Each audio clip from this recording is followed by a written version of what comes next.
Guys, আমার জীবনের প্রথম আজকেই দেখলাম দুবাইতে গরম কাকে বলো কি আজকের গরমটা দেখে আমি হতবাগা, ডাইরেক্ট অবস্থা খারাপ হয়ে গেছে। নামাজ পড়তে গেছিলাম মসজিদে জায়গা ছিল না, বাইরে বসছি, হাজার হাজার মানুষ বাইরে বসছিল। এ দেখেন জুতাগুলো বটে যাচ্ছে গরমে, মানে রাস্তার গরমে জুতাগুলো বটে যাচ্ছে ডাইরেক্ট। আমি এরকম গরমের মধ্যে বসে আছি, দেখেন দাঁড়িয়ে আসি, লাস্টে একটু একটু বাতাস আসতেছে, তার কারণে একটু দাঁড়িয়ে আসি। বসার কারণে মানুষের জন্য বাতাসগুলো আসতেছে না। আমার চেহারাটা দেখেন অবস্থা কী হয়েছে, কী পরিমাণ যে গাম হয়েছে শরীরের মধ্যে, এবং কি পুরো শরীর ভিজে গেছে ডাইরেক্ট। আমার আশেপাশে যারা সবাই ভিজে ভিজে বসে আছে, কেউ কিছু বলতে পারতেছে না, এইরকম গরম। যেখানে মসজিদ দেখেন, আপনাদেরকে দেখাচ্ছি, মানুষের দল, আর মানুষের গরম তো আছেই। এবং কি দুবাইয়ের গরম আজকে আমার মনে হয় 60 ডিগ্রির উপরে পড়তেছে গরম। আমার মাথা চক্কর মারে উঠছে ডাইরেক্ট। এই অবস্থা হয়ে গেছে যে গরম, আমি দুবাইতে এরকম গরম কখনো দেখিনি। এত বছর দুবাইতে আসি, কিন্তু কখনো এরকম গরম দেখি নাই। আজকে ফার্স্ট মনে হয় আমি দুবাইতে এরকম গরম দেখছি।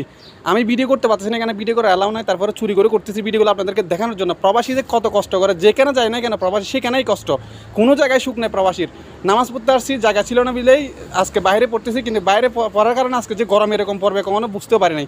দেখেন নামাজ শেষ করছি, নামাজ শেষ করে এখন যাচ্ছি, আপনাদেরকে দেখো মানুষের দল কীরকম দেখেন। হাইরে মানুষ, মসজিদে কম, এদিকে মসজিদ একটার কারণে আজকে অনেক কষ্ট হয়েছে নামাজটা পড়তে।